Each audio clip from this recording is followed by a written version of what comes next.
Hi guys, hope you're well. Welcome to DOdaily, Thursday Thoughts. It's Des here, of course.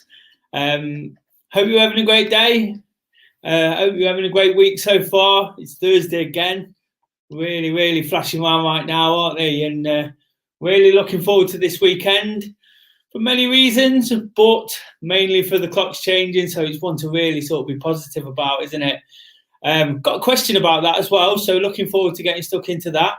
Of course, today is the live questions. Me trying to do my best in answering what you've thrown at me. I thank everyone for getting involved. Of course, that's what Thursday Thoughts are about, just passing on a bit of information. Nothing too much, nothing too technical, just little bits that might help us in our everyday activity, everyday life.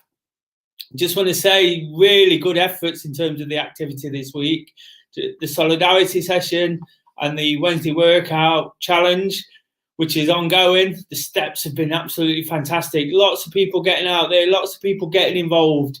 And that's really important, isn't it? We're trying to build a community here through DOdaily, through Do Running, and it takes others getting involved and supporting kind of what's being put out for them. So really appreciate that. Really sort of inspired and motivated by the efforts. Like I say, really sort of pleased to be part of all that, whilst I like to put this on for people to get involved in, I like taking part as well. And that togetherness is really important. Again, a question about that. So I'll come back to that as well.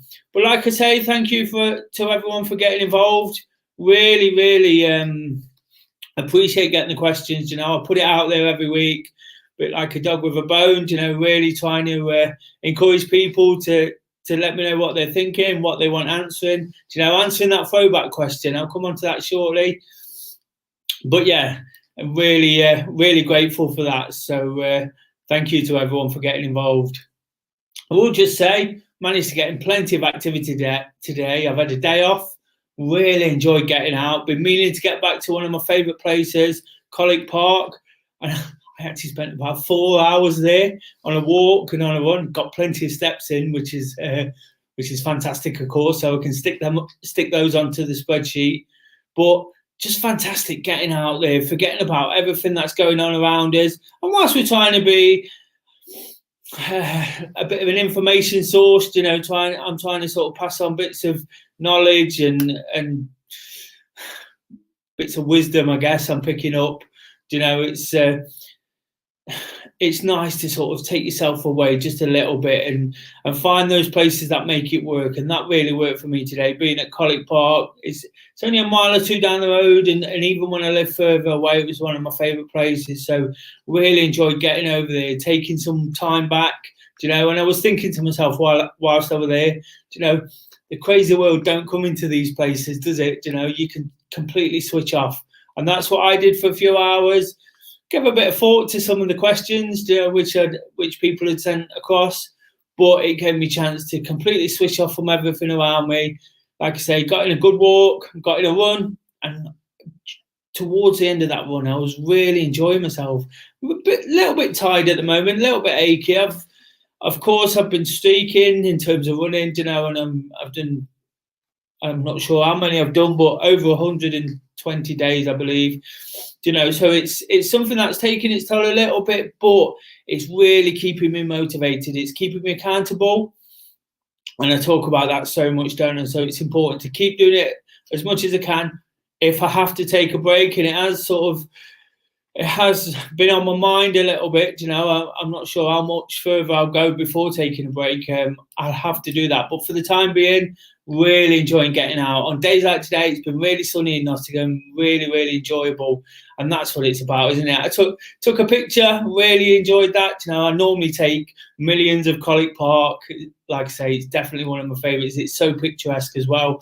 But I just took one picture and I really enjoyed that. So just made for a great afternoon. Put me in an even better mood from all that activity earlier in the week. I said at the start of the week I was trying to work off the positives again, not the negatives that are going on around us, and I'm definitely feeling really strong in terms of sort of my legs and my breathing and getting quicker. of course, I did touch on I'm feeling a bit tired, but I'm feeling strong in ones on the other hand, I'm really sort of determined and motivated right now. And that's all it's about. It's trying to keep that going. And like I say, some of this information just might help.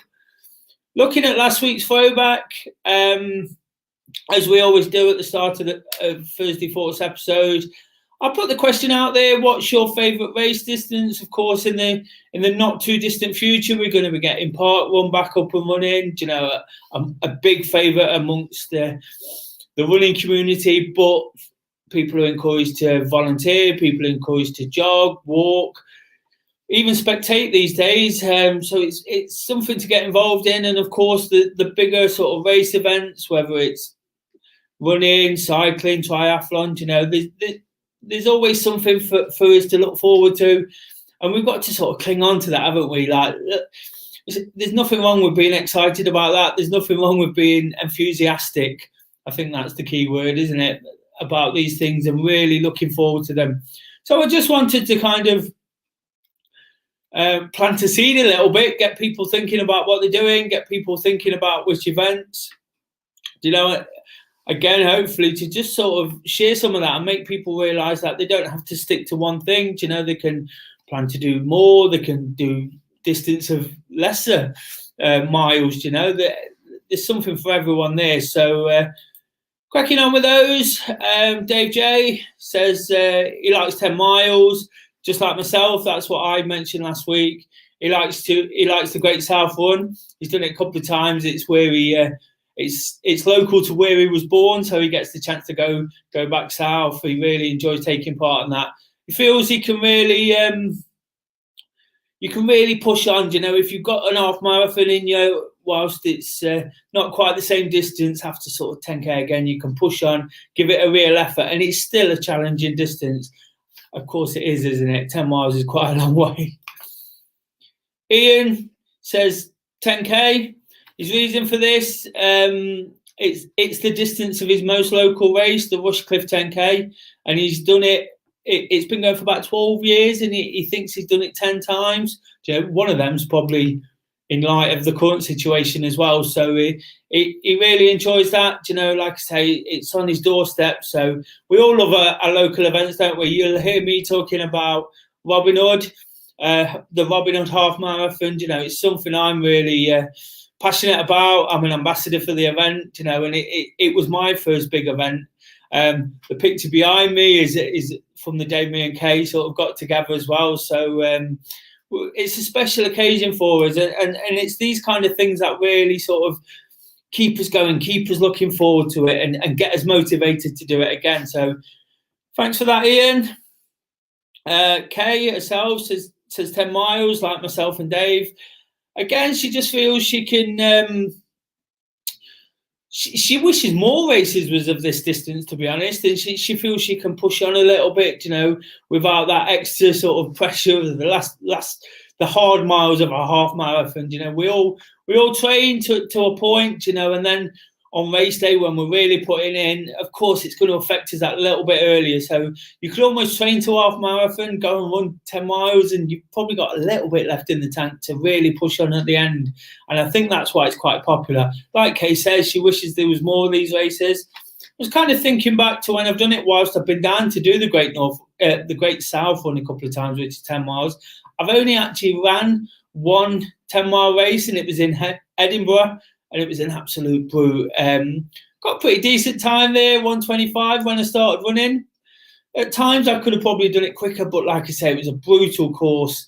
You climbed up the Royal Mile, up to the top there by the castle, and then finished around Arthur's Seat. You had to go up and down, and really tough. Anyone knows that part of the world knows that's really, really tough. But a great event nonetheless. Ben says he really enjoys a metric marathon. For those who might not know what this is, basically a metric marathon is 26.2k, works out to just about 16 miles.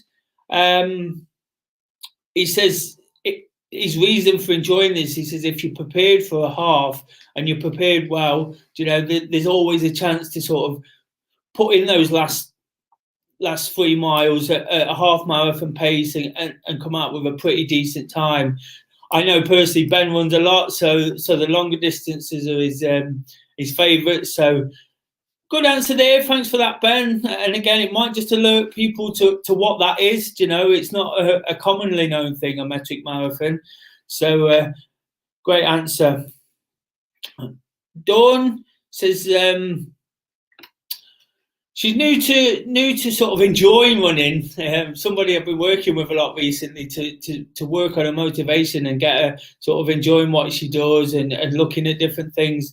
So at the moment, she's really enjoying being confident at 5K, and looking forward to building up. But she just got to that point where she can confidently do that, and that's nice, isn't it? When you train for an event, when you know what you're doing, it's going to be something later in the questions about distances as well and how we should prepare.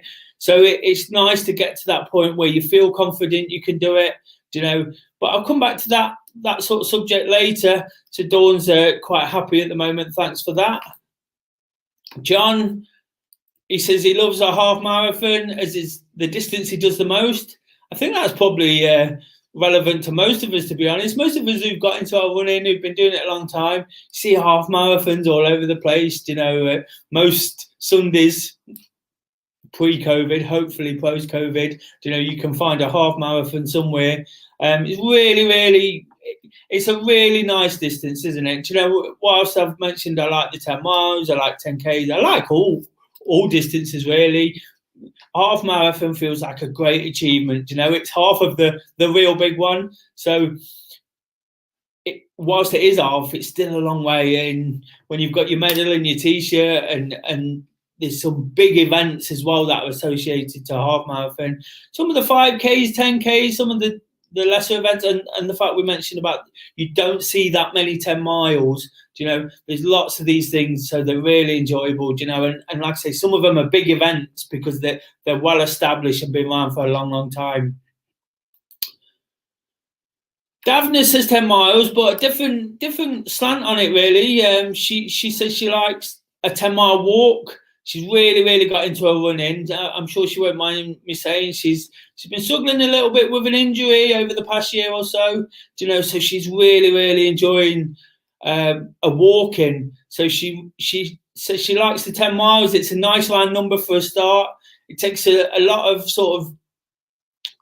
commitment and stamina, but also it doesn't take all day. And anybody that knows Davna, I've mentioned this before on Thursday Thoughts, she walks as quick as some people run. She absolutely blitzes a walk, so it definitely won't take her all day. But like she says, it still takes a commitment and stamina, and it's a nice round number. When you say you've done 10 miles, you can never be disappointed in that, can you? And Steve says that he loves a competitive 10K, although at the moment he's not as fit as he'd like to be, so he wouldn't be able to do it. But hopefully, Steve, we can inspire you to get involved, come along and join what we do, and we can build you up to that point where when all this is over, when events are back up and running, you can give it a real go and get back into it again. And that's what it's all about, isn't it? It's just about finding ways of getting back into what we're doing. And that's why I thought I'd do that, is just sort of remind people that these things will be back on us, gets the mind geared into training again, how we're going to do it, and again, without giving too much away about the questions, there's one in there about all these distances being condensed together, in a short space of time and how we should train for that. So that's just an idea of what people enjoy, why they enjoy it, looking to sort of just pass on their ideas and why they do it. Please comment, anybody else that's watching, comment below what's your favourite distance. It doesn't have to be a running race. It doesn't have to be a race at all. If you like getting out for a walk, how far do you do? It might be a mile, it might be a mile around the block. Just before coming on, I always get out for a bit of activity. I come back from where I was and we just had a quick walk around the river. We did a mile just to get some distance in. Really enjoyed that. Lots of people out, of course, keeping the distance, enjoying the sun setting and the warmer evening, and that's great as well, isn't it? So please comment below any kind of distance you enjoy getting out there, why you do it. I'd love to hear that and keep sort of feeding that back. And of course, today I've spoke already about the daylight and making the most of it. A couple of occasions where I've been out already and enjoyed sort of the better weather. And I think the first question is a nice way to start this week. And I've already mentioned the weekend, the clocks change. Will the clocks changing this weekend have an impact on your outdoor activity? This has come from Jenny. Thanks for that. Thanks for posting the question. Definitely. I was just thinking whilst I was at College Park, I was there for about 4 hours, really long time out altogether. And I thought, and I put this on my social media, that picture I mentioned, it just made me realise I could have been there for another 4 hours if I didn't have DOdaily to do, if it wasn't going to get dark. Then they're not exactly the most pleasant places in the dark, but I could have spent all day there really, really enjoying it. It's quiet, like I say, I could take myself away. But it definitely will have an impact. I know at the moment, in the last few weeks, I've almost been trying to get my activity in before it gets dark, trying to beat the clock, trying to beat the sunset. And if I don't get my activity in sometimes, particularly my run, I get to sort of walk around and do DOdaily and work and commute and do things like that. So the walk is not a problem, but the run, sometimes it being busy, life, work gets in the way, and it means I can't get out before the sun sets. And I know if I don't get out before the sunset, I can sometimes procrastinate a little bit. I lose a bit of motivation because I can't go during the daylight. And of course, next week, the sun's about setting now, and it'll be an hour further on, 7:30. So I'll have that little bit more time to sort of beat the clock, as I mentioned there, and work it into my day a little bit better. It can be a rush sometimes, getting everything done, trying to cram it all in, almost missing stuff out occasionally just to get it in. I can't do that too much because I've got to remember what's important. But it's great, isn't it? It just gives you that extra bit of time to plan your day, to prepare it. Of course, some of the activities, the solidarity session, I can't wait till I'm encouraging people to go out in the daylight again, whilst I will encourage people to go out in the dark, not necessarily to go out in the dark, but to get their activity in. Of course, there's been a lot said recently, hasn't there? There's been a lot of negativity around people being out in the evening and some of the things that can possibly happen. Not going to go into those right now, but it can be a real sort of, it's a real talking point. It can be a real issue, can't it? There's lots of, it's definitely safer. We all know that for whoever's getting out, it's important when we can to get out in the daylight, get our activity in. And I've mentioned all the benefits, haven't I?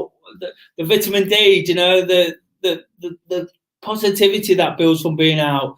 I know just sort of walking around today, I was doing extra laps, because I was feeling great, because I was enjoying certain things, and it builds that, so it just the whole package becomes a better deal, doesn't it? It becomes much more appealing. It's generally a little bit warmer during the day, isn't it? So it just helps. I know it helps with motivation, having running clubs. I know there's a lot of people who turn up on the lighter nights, which I don't blame them for. That's absolutely fantastic. It's whatever works for you. I do know as well, some people enjoy running in the dark. Whilst I prefer running in the daylight, and I've touched on there, it's sometimes easier to run in the daylight. It doesn't necessarily put me off, and occasionally in the summer months, I will leave it till it's late, particularly when it's warm. That has an impact as well. So whilst the clock changing is a really positive thing, a real positive thing, of course, the heat really sort of cranks up, and during the height of summer, it gets really difficult to run sort of during the day. So sometimes I will leave it till later at night, or I will try and get out first thing. Of course, over the next few weeks as well, the mornings are going to get that little bit darker. Hopefully it won't impact wake up to walk too much. So there's one impact it could have already. It's been a bit tricky over the winter, so really enjoyed the last couple of weeks with the brighter mornings. It makes for a much better video. And what I will be looking to do is get a lot more walks in first thing in the morning. That's one thing I'm really sort of keen to do. I've mentioned a little bit over the last couple of weeks how much getting up early to walk with that real intention really focuses me for the day. And of course with the mornings getting longer, it's going to sort of encourage me to get out of bed and get some activity in before work again, especially on those busy days. So yeah, it's definitely something to look forward to, isn't it? Everything feels so much better in the daylight. There's a reason. I don't want to be too negative or morbid, but there's a reason why Norway's got the highest rate of suicide in the world, and they put it down to the fact that the daylight in the winter months is restricted so much. So just shows there on the mental health side, doesn't it, how much it can impact things. So let's use it for all the positives. Let's use it as much as we can, get out there and really reaping those benefits. Thanks for that question, and thanks for getting involved. Really appreciate that. Question 2 is from Kay. Do you think using apps such as Strava, Myron, Nike, all those names are useful for making progress as training is in a group? I think what she's saying there is, would you rely on the app to do it individually, or would you use groups for motivation? To be honest, whichever works for you. Of course, I'm absolutely biased towards group activity and encouraging people to get involved. I know how much it worked for me. We can all feel a bit isolated at times, even before the pandemic. Over the last 12 months, we've really had to suffer in silence sometimes, haven't we? We've had to sort of deal with things in our own way. The apps have been really, really effective and great for keeping people connected. Great for making you accountable as well. If I've set many challenges through Do Running, what people can get involved in, and it relies on them posting through their app, posting through the social media.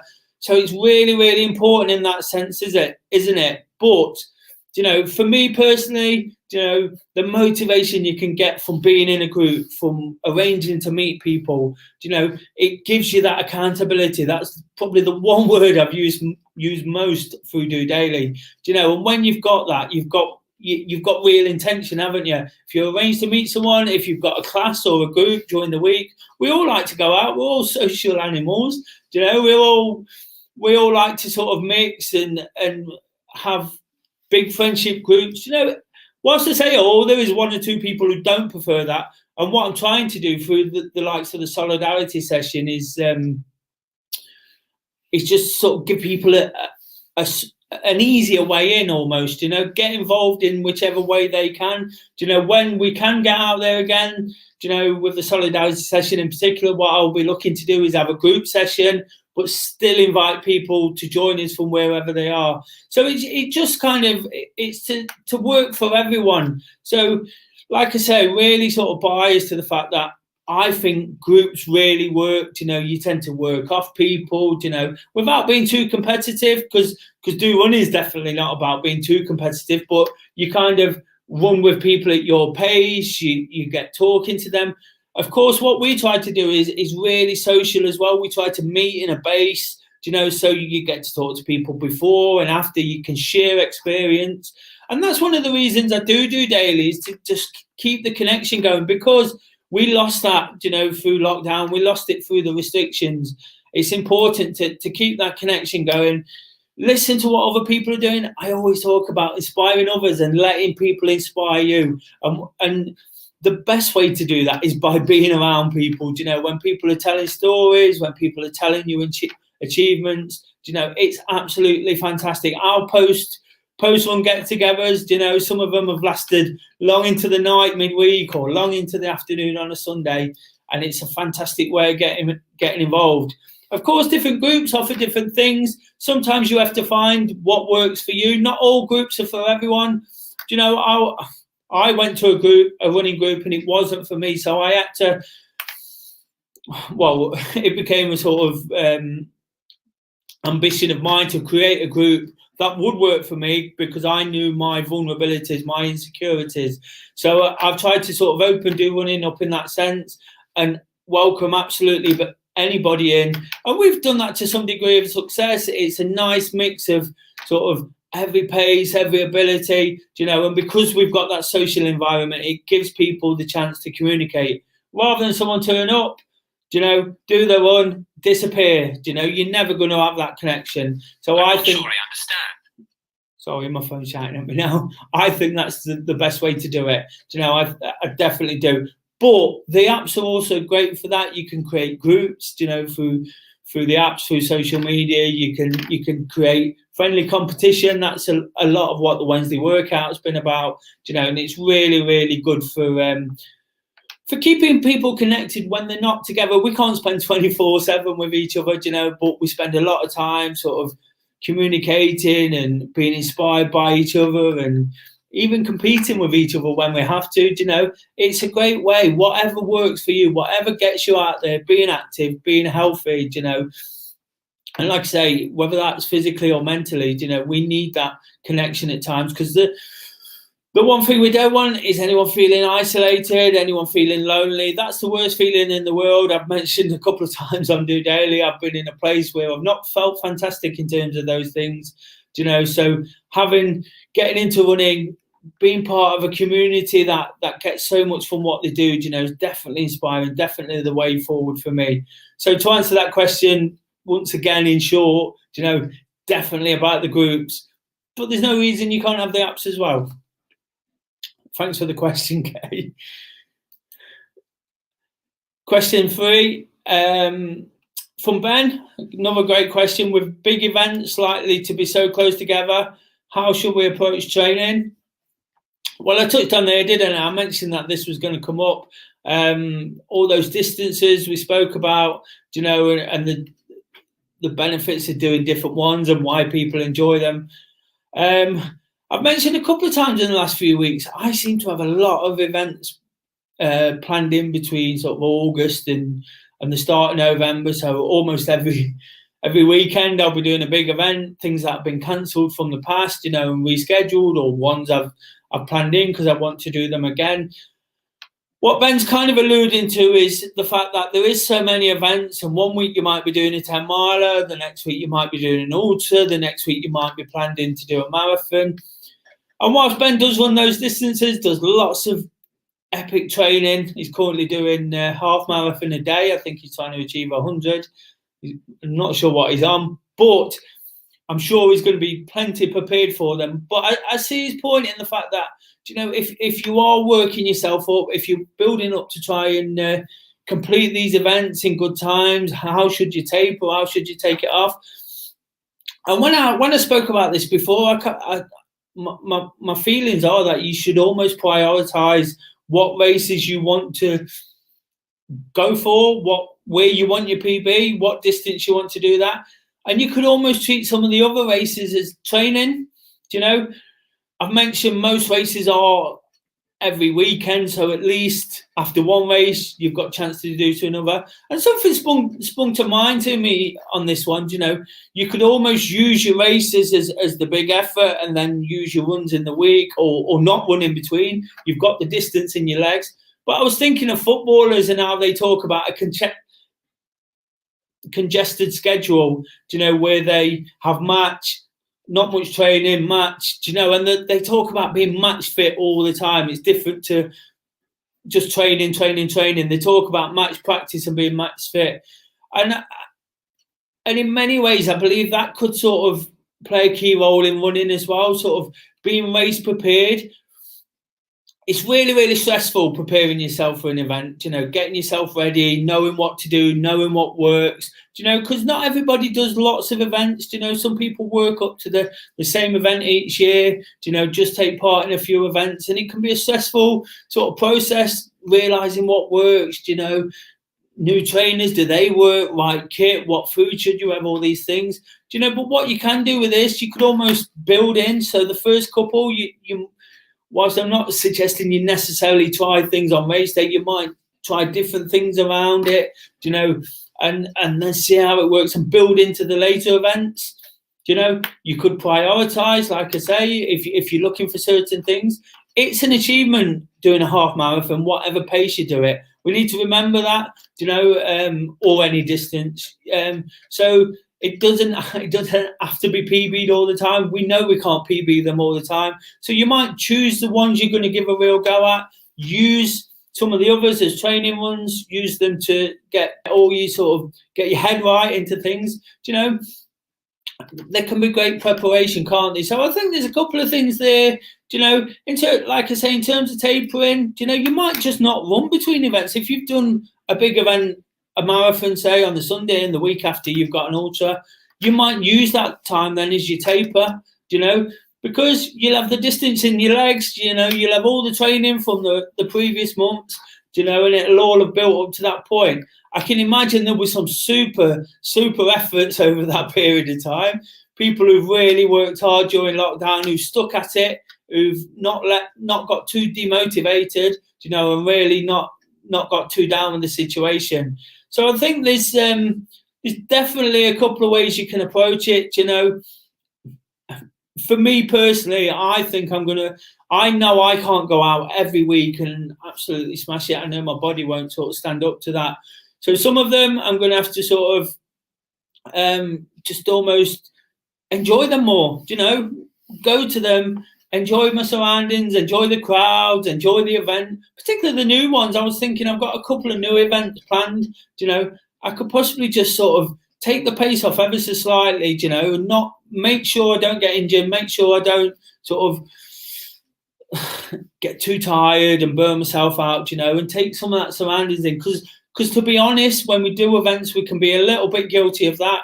Done the London Marathon, what an experience. And it was absolutely amazing. But there's something lost in the fact that it's hard work, you know. And I remember for 13 miles really enjoying my surroundings and the crowds. And I saw Chris Evans, you know, I spoke to Chris Evans bizarrely, you know. And then all of a sudden you forget a lot about what happens till the end because it becomes hard. So it's really important to be in the place you want to be. That doesn't necessarily mean you have to be sort of going for a PB, going to absolutely smash it. Sometimes you might just want to enjoy that race, enjoy the surroundings and move on to the next. I know I've got quite a few half marathons before a marathon, you know, so I'm going to use those to sort of build up. And here's another idea on the back of those. Somebody told me they used to do this actually. Someone told me this a long time ago, that when they were training for a marathon, they'd do lots of half marathons as race prep, but then in the afternoon they'd go out and run another half marathon, you know, perhaps a bit slower, a bit steadier, but they'd then got some race prep, they'd tuned into what they need to do on race day. And they also got those miles in. Sounds like hard work. I struggle a bit to get out again to run twice in a day. But it's just another way of thinking about it. If you want to keep your training going, if you want to keep building, if you have got to build up to a bigger event, you could almost do a half marathon and a couple of miles in the afternoon, and then a week after do 5 miles, so on. You see what I mean there, you know? So it's just a different thought process going into them. I think it's really important though to think about what you need to get from each race, you know, and give yourself enough tapering time, you know. Like I say, sometimes a big race might take a lot out of you, so you might just have to take it easy, have a week off from the big effort, you know, and then get back on it to the next one, you know. And then as they start thinning out towards the end, you might push it a bit more because you might be looking at having a break over the winter. You know, I think I definitely will be this year. You know, I'm already thinking about training, and it's going to be a long process, trying to build up gradually to get those miles into my legs. You know, so nothing's a shock when it comes around. I'm doing it very gradually. You know, I'm being as patient as I've ever been, but I don't want to burn myself out, so I'm giving myself plenty of time. But I also want to get to that point and be confident at the distance. I mentioned there what Dawn said about being confident at 5K. I want to be confident to know when I turn up on race day, if I'm feeling it, I can give it a go. If I'm not quite feeling it, I can just sort of enjoy this one, get through it, and get through to the end. So hopefully that gave you some insight to what I'm thinking on that. Thanks for the question, Ben. Really good one. And again, not too dissimilar to that, Hannah asked this, and I was saving till the time we were talking about marathons. I mentioned I have a little bit of a bank of questions. Keep them coming, of course. But when training for a marathon, should you try longer runs, 20 mile plus, way before or just before taper? I think what Hannah's saying there is, well, I know what Hannah's saying is, lots of race plans sort of build you up to a point where you might run a 20 miler, a week or two before, and then you taper down, because you'll always get through the race. What most of us, whatever training, whether good or bad, and I'm not advocating bad training, you will always get through because of your willpower and the feeling of completing. And like I say, it's not always about time, but lots of plans, these 16-week plans I mentioned last week on DOdaily, will work you up to a point, and then they'll ask you to taper and work back. And I've just said there, haven't I? I want to get up to a distance not too far in front, because I also know that you can only peak for a short space of time. Your fitness can only be tip top for a very short space of time, and this is why athletes work in cycles to the Olympics. I've mentioned this before on DOdaily. They will train for 4 years, and they'll talk about a good time for early season or a season's best, and then as the Olympics come, they get quicker and quicker. And I never really understood that before, but it's because your body can only peak. So that's why these plans do that. What I'm looking to do, like I say, is make sure I've got the distance in my legs. And one of the things I learned I mentioned that first Robin Hood I did, that first event. I'd only ran 11 miles because I wanted it to be a real big achievement on the day. I wanted it to be like furthest I'd ever run, absolutely amazing. And I'll be honest with you, 11 miles on the day, I was absolutely flying, but I blew up. I completely blew up. I secretly I was aiming for a time of 150, which is quite impressive for your first half. But I told everybody 2 hours, and at that point, at 11 miles, because psychologically I'd not run any further. I was really tired because I was going well. I would have, if I'd not known my time, I would have easily completed it in around 150. But because I know I had that bit of time, because I'd never ran that distance before, and all these demons come in saying you can't do it. I really, really struggled for the last. I walked a bit of it, still got inside the 2 hours. I actually did 1 hour 59:59, so I was quite lucky and kept my outward promise. But I knew I suffered a lack of confidence there. So what I try to do now is complete the distance, at least once before I do it. So before my marathon, I'll be looking to complete the 26.2 miles, because I know I need that personally to know I can do it on the day and not worry and not stress about it, because that's sort of kicked in a couple of times, and whilst they're hard runs, getting out for these 20 plus mile runs, I think it's really important to get a few in, and my advice would be, and I know it's not the same for everyone, my advice would be to do the distance, to know you can do it. Dawn was talking about the fact she's feeling confident now at 5K distance while she's still building. When you know you can do something, it's so much easier to get through it. I wouldn't say it's so much easier, but something tells you that you can do it. When you start questioning yourself, when you start doubting yourself, that's when it gets difficult. And I'm always talking about prepare yourself the best you can. So what I'd say is, whilst I'm not advocating doing it too long in front, 3 or 4 weeks of good, solid Sunday long runs, whilst they're a slog, whilst it's hard work and they take time to recover, get those in before you taper. If you can get one in at the distance and know you've at least got that, I think it works, so that might be a way to do it. So hopefully that answers your question, Hannah. Great question again, particularly on the back of Ben's question there. lots to go out there. Really enjoyed getting stuck into those. Chance to offer my thoughts on those again. I'll reiterate, as I do all the time, it's nothing too technical. There might be people out there with different answers. If you've got a different take on it, please comment below. Please make a comment. Love to sort of receive your thoughts on those and know any of those questions we've gone through, and the distances. Please comment on any of that. It's just what people are thinking. It's the way it's worked for me. I try to be honest when I've messed it up, like I said, that first half marathon, or when I feel I've got it right, by getting the distance in. It's important to be as prepared as you can. Talk about a lot about sort of the weather and running in the rain, and I love running in the rain. As much as I love running in the rain, it's great preparation again, isn't it? Absolutely anything you can sort of prepare yourself for, whether it's the weather, clothing, eating, even where you stay, you travel, taking time to get there. The last thing you need on race day is stress. If you can sort of iron it all out beforehand, be confident going into it. I once went into the Great North Run really confident I was going to get a PB, and whilst it was a really hot day and I really struggled on the day, I did get that PB because I went into it believing I could. And that's what's really important with these things. When you feel you can do something, you probably can, because most of us are realistic. Most of us know our limitations, So, like I say, a bit of confidence doesn't go amiss. And if you can sort of instill that in yourself, that's all I'm looking to do through DOdaily is help people realise what they're capable of, what we're capable of doing, being enthusiastic, being sort of excitable about what we're doing.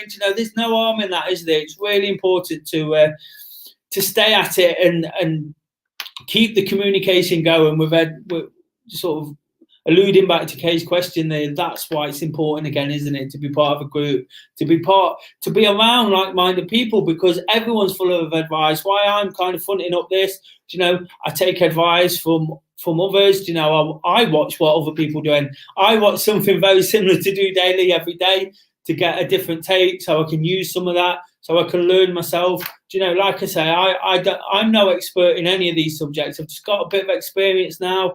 I mentioned yesterday on the Wednesday workout that I keep getting posts pop up from 7 years ago when I was getting into it. So I think that's a little bit of experience, having thrown myself absolutely into what I do, and being really positive about it. So hopefully, guys, there was something to take. If you've got any further questions, please email des@dorunning.org.uk. Use any of those links, what are scrolling across the bottom. Like I say, please add your comments, add your thoughts. I'm not saying I've got it all right. You might agree, you might disagree. Let me know what you thought of the video. Let me know how you're finding the episodes. I'd love it, whether it's positive, even negative. It's a work in progress. It's me trying to sort of get a little bit out of my comfort zone to keep encouraging and keep inspiring people to stay active and stay healthy. When we can do that, when we can get back to doing all the things, what we enjoy doing, we're going to get even more from it, aren't we? We're going to be, hopefully, we're not going to take anything for granted. And that's a message I'd really like to get across. Once again, thank you to everyone getting involved. Really, really, like I said, I can't emphasize how much I enjoy these. I feel like I'm out of breath when I finish, and I've shouted at the camera for half an hour or so, but I come off it feeling really pleased with myself. So please like, share and subscribe if you did too. That'd be fantastic. I'm creeping up to that 100 subscribers, so come on, get me there. Do your bit. I'm doing my bit in trying to encourage people and trying to sort of pass on some information. So I'd love it if I could get there pretty soon. Doesn't mean much, but again, it's those small targets, isn't it? It's that little aim. When I'm there, I'll be looking for the next 100. I'll be looking to do more. It's what it's all about. It's just about taking those small steps forward and trying to improve and make ourselves that little bit better. So until tomorrow, guys, and wake up to walk. That'll be back. I'm hoping to get out really, really early tomorrow. Really sort of crack the daylight, get out as soon as the daylight comes up, the day breaks. because I know next week it's going to be a bit darker in the morning with that clock change. So I'm looking to get out really early, get somewhere different. Looking forward to sort of doing a bit of research to that tonight, throwing some wacky stats out and reiterating how important it is to attack the day. So until tomorrow, have a good night. Just doing it.